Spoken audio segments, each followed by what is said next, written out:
തൃശൂരിൽ സ്വകാര്യ ബസ്സുകൾ കടുത്ത പ്രതിസന്ധിയിൽ 110-ലധികം ബസ്സുകൾ താൽക്കാലികമായി സർവീസ് നിർത്തി. ജെയ്സൺ ചാമവളപ്പിൽ ചേരുന്നു കൂടുതൽ വിശദാംശങ്ങളുമായി. ജെയ്സൺ, തൃശൂരിലും സമാനമാണല്ലേ സാഹചര്യം? പ്രിയദർശിനി ബസ്സുകളിലെ വനിതകളുടെ സൗജന്യ യാത്ര സ്വകാര്യ ബസ്സുകൾ വലിയ രീതിയിൽ പ്രതിസന്ധിയിലാക്കുന്നുണ്ട്.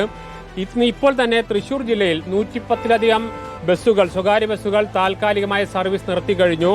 പല മേഖലകളെയും വലിയ രീതിയിലുള്ള സാമ്പത്തിക പ്രതിസന്ധിയിലേക്ക് നയിക്കുന്നുണ്ട്. ജീവനക്കാരുടെ ശമ്പളം വലിയ തോതിൽ കുറയുന്ന സ്ഥിതിയുമുണ്ട്.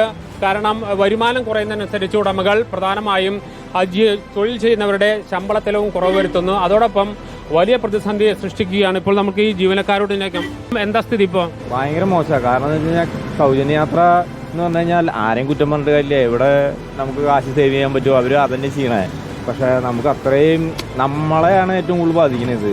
മുതലാളിമാർക്കാണെങ്കിൽ മുതലാളി പറയണത് വേണമെങ്കിൽ കയറ്റിയിടാം, നമുക്ക് ഓടിയില്ലെങ്കിലും കുഴപ്പമില്ല.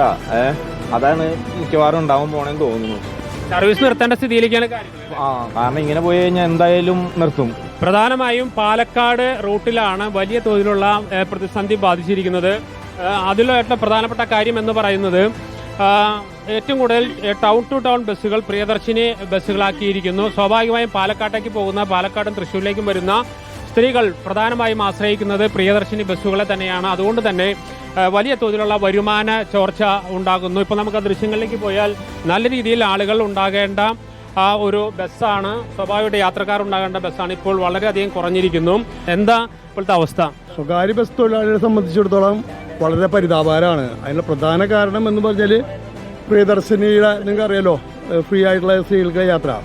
അതിനെ സംബന്ധിച്ചിപ്പോൾ നമുക്ക് ഒരു ബസ്സിൻ്റെ തൊഴിലാളി എന്നുള്ള രീതിയിൽ നമുക്കതിലൊരു വിഷമമൊന്നുമില്ല. അവർ നല്ലൊരു കാര്യം ചെയ്യണമെങ്കിൽ ആയിക്കോട്ടെ. പക്ഷേ സർക്കാർ പഠിക്കാതെ ചെയ്തതാണ്. വെച്ചാൽ അവർ ചെയ്ത നല്ലതിന് വേണ്ടി ചെയ്തതാണെങ്കിലും പക്ഷെ പഠിക്കാതെ ചെയ്തതിനുള്ള ദ്രോഹമാണ് ഇപ്പോൾ. അതായത് ഒരു തൃശ്ശൂരിൽ നിന്ന് പാലക്കാട്ടേക്ക് പോകുന്നതിന് ഏകദേശം 100 രൂപ വരെ 92 രൂപ വരെ കൊടുക്കണം. അതാണ് ഇപ്പോൾ ഇല്ലാതായി പോയിരിക്കുന്നത്. അത്തരത്തിൽ നിരവധി സാമ്പത്തിക പ്രശ്നങ്ങൾ കൂടി ഈ മേഖലയിൽ ഉടലെടുക്കുന്നുണ്ട്. ബസ്സിലെ ഡ്രൈവറും കണ്ടക്ടറും ഓണറും മാത്രമല്ല, ഇതിനെ ആശ്രയിച്ച് കഴിയുന്ന നിരവധി വ്യവസായ സ്ഥാപനങ്ങൾ കൂടി ഇതിനകത്തുണ്ട്. എന്താ ചേട്ടാ ഇപ്പോഴത്തെ അവസ്ഥ? വളരെ മോശമാണ്. വളരെ മോശമാണ്. നമുക്ക് ശമ്പളം തന്നെ ഇല്ല.